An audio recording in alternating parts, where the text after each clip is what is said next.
Lockdown के तीसरे चरण के पहले दिन बागेश्वर जनपद के ग्रीन जोन में शामिल होने के बाद बागेश्वर की जिलाधिकारी रंजना राजगुरु ने बताया कि जनपद में कई चीजों के लिए रियायतें दी गई हैं। साथ ही दुकानों के खुलने के समय में भी परिवर्तन कर दिया गया है। यहाँ बागेश्वर जनपद के ग्रीन जोन में आने के बाद दुकानें खुलने का समय सुबह 7 से 4 बजे तक कर दिया है। साथ ही उन्होंने कहा कि जनपद में इस दौरान होटल, सैलून, पार्लर, रेस्टोरेंट व धार्मिक स्थल पर प्रतिबंध रहेगा। उन्होंने आम जनता से नियमों का पालन करने की भी अपील की है।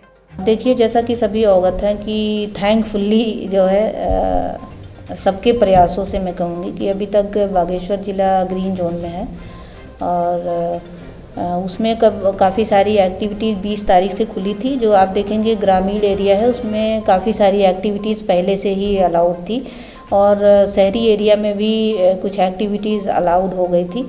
लेकिन अब जो आज से तीसरा चरण शुरू हो रहा है, जो कि अभी लॉकडाउन 17 मई तक घोषित हुआ है और उसमें आज से हमारी लगभग सभी एक्टिविटीज़ ओपन हो गई हैं पूरे जनपद में। और इसमें कुछ प्रतिबंधित चीज़ें हैं, जैसे कि हमने उसको पैरा 2 में मेंशन किया है।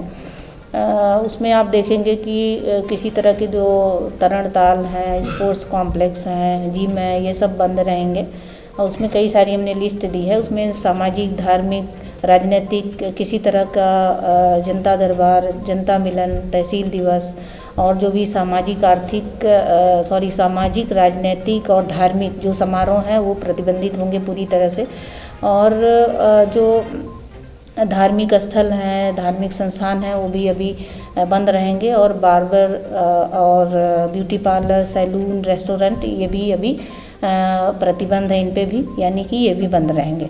बाकी इन सब को छोड़ करके जो हमारे पैरा 2 में दिया, इन सब को छोड़ करके सारी एक्टिविटीज़ आज से ओपन हो गई हैं। लेकिन उनका टाइमिंग जो है वो सुबह 7 बजे से 4 बजे तक रहेगा और शाम के 4 बजे से सुबह 7 बजे तक पूरा 144 जो हमारी पहले भी इम्पोज़ है, हर वक्त इम्पोज़ है, लेकिन उस पर काफ़ी कड़ाई से अनुपालन होगा और उसमें किसी भी तरह का मूवमेंट पूरी तरह से प्रतिबंधित रहेगा, एक्सेप्ट जो अपरिहार्य कारण होते हैं उनको छोड़ करके।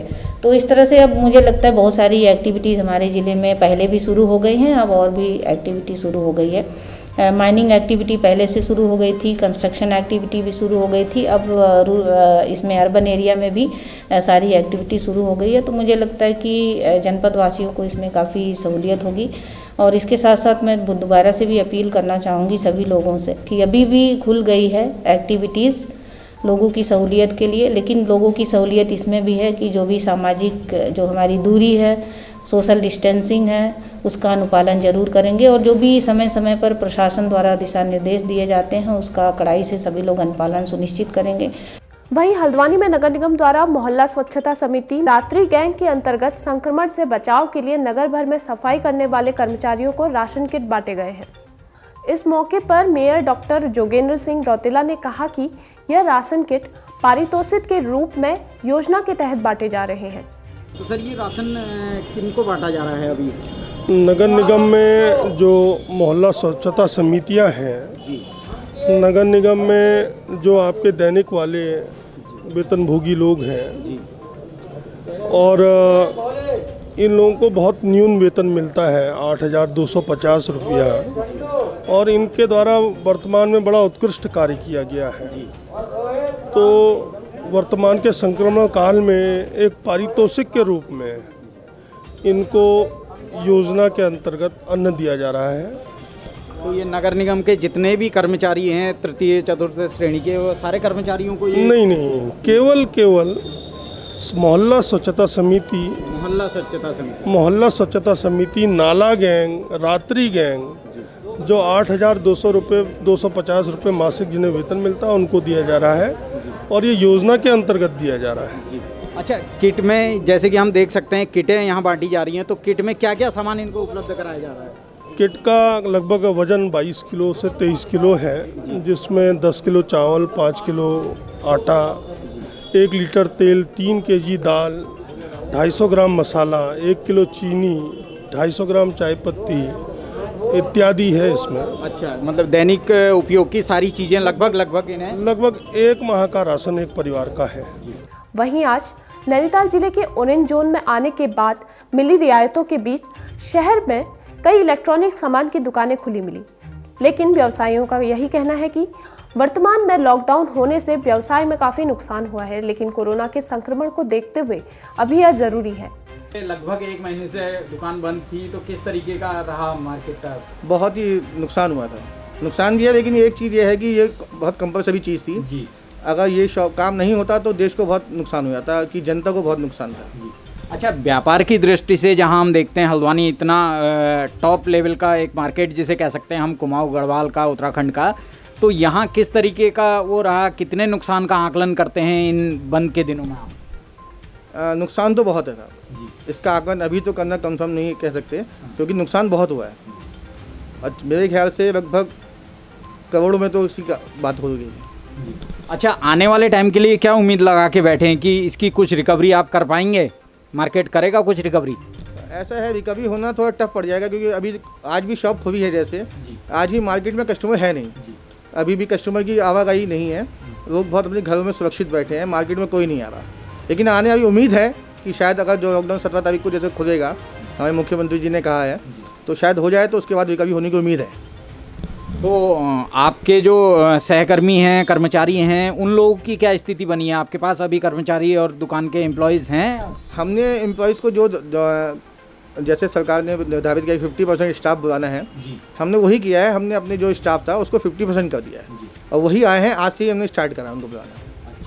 अच्छा, सरकार ने जो शर्तों पे, जिन शर्तों पे मार्केट खोलने की या दुकान खोलने की अनुमति दी है, तो उन शर्तों का पालन किया जा रहा है? बिल्कुल, सोशल डिस्टेंसिंग हमारा ये मेन मुद्दा है और हमारे ये ग्लव्स, ये हैंड सैनिटाइज़र और मास्क, और ग्राहकों को भी हम सोशल डिस्टेंसिंग की पूरी बातें करें। इधर बाहरी क्षेत्रों में फंसे हुए लोगों के लिए हल्द्वानी के गोलापार स्टेडियम में शेल्टर होम की व्यवस्था की गई है। यहाँ स्टेशन के इंचार्ज ब्रह्मानंद ने बताया कि बाहरी क्षेत्रों में फंसे लोगों को यहाँ लाकर उनकी थर्मल स्क्रीनिंग की जा रही है। इसके बाद ही यहाँ से उन्हें बसों के माध्यम से उनके गंतव्यों तक भेजा जा रहा है। उन्होंने कहा कि अभी तक 2 बसें पिथौरागढ़, 1 अल्मोड़ा और 1 बागेश्वर भेजी जा चुकी है और अन्य को स्क्रीनिंग करने के बाद ही भेजा जाएगा। हम खड़े हैं अभी गोलापार के स्टेडियम में, जहां पर बाहर से आने वाले यात्रियों की स्कैनिंग के लिए सुविधा की गई है। यहाँ पर व्यवस्था की गई है, जो बाहर से यात्री लाए जाएंगे, जो बाहर से अन्य राज्यों से जो आने वाले लोग हैं, उनके लिए जो सुविधाएं यहाँ पर की गई हैं, स्कैनिंग के लिए, रुकने के लिए, वो सारी सुविधाएं यहाँ पूरे अधिकारियों के निरीक्षण में ये सुविधाएं दी गई हैं। आइए दिखाते हैं आपको किस तरीके से यहाँ उनके रहने और सोने की व्यवस्था की गई है। हम हैं अभी गोलापार के उस क्षेत्र में जहाँ पर लोगों को रखा जाएगा, जहाँ पर सुलाया जाएगा या सोने की व्यवस्था की जाएगी। इस तरीके से पूरी सोशल डिस्टेंसिंग का ध्यान रखते हुए यहाँ व्यवस्था की गई है लोगों के ठहरने की, उनके सोने की। जो भी बाहर से यहाँ लाए जाएंगे व्यक्ति, उन्हें स्कैनिंग करके उनकी पूरी तरीके से उनके स्वास्थ्य परीक्षण करके उसके बाद उनके गंतव्यों को भेजा जाएगा। यहाँ बसें जो हमारी रात में यात्री लेके बाहर से आ रहे हैं जी, उनको पहले यहाँ पर यात्री उतर रहे हैं, फिर सुबह को उनका थर्मल स्क्रीनिंग वगैरह हो रही है और उनकी लिस्ट बन रही है। लिस्ट बनने के बाद में जिनको जहाँ होता है तो उस गंतव्य के लिए एक बस से कितने यात्री होते हैं, वो यात्री एक ही बस में उससे भेजे जा रहे हैं। अच्छा, आज अभी तक कितनी बसें भेजी जा चुकी हैं? सुबह से 4 बसें भेज चुकी हैं। कहाँ की? 2 बसें पिथौरागढ़ के लिए गई हैं, 1 बस बागेश्वर गई है, 1 अल्मोड़ा का जा चुकी है। तो आने वाले जो बसें आनी हैं, उन बसों की कोई जानकारी आप तक अभी पहुँची है? उनकी जानकारी रात में आई थी, रात में शिफ्ट में दूसरे लोग थे जी, वो आई थी। कुछ प्राइवेट बसें भी आई हैं, यहाँ खड़ी थी, और जो सुबह गई हैं और पिथौरागढ़ जो भेजी गई हैं वो 4 बसें अपनी परिवहन निगम की हैं। तो अभी कुछ उम्मीद है कि कुछ बसें आनी हैं जी, या शाम तक कुछ आएंगी? जी, रात में आएंगी, यात्री लेके आएंगी। उनके लिए फिर कल सुबह भेजा जाएगा। जिस समय भी होंगे यात्री आएंगे, उस व्यवस्था हमारे पास में ISBT जो बस अड्डा बना हुआ है जो हमारा, उसमें 39 बसेज हर डिपो की जो है हमने एकत्रित कर रखी हैं, जो कुछ ये जा भी रही हैं, और जैसी जरूरत पड़ेगी हम अपना स्टाफ, अपनी बसें वहाँ पर तैयार हैं। जैसी जरूरत होगी उसके मुताबिक हम यात्रियों को उनके गंतव्य तक पहुँचाने की पूरी कोशिश, भरसक प्रयास करेंगे। परिवहन निगम अपना दायित्व निभाने में हर समय तत्पर रहेगा।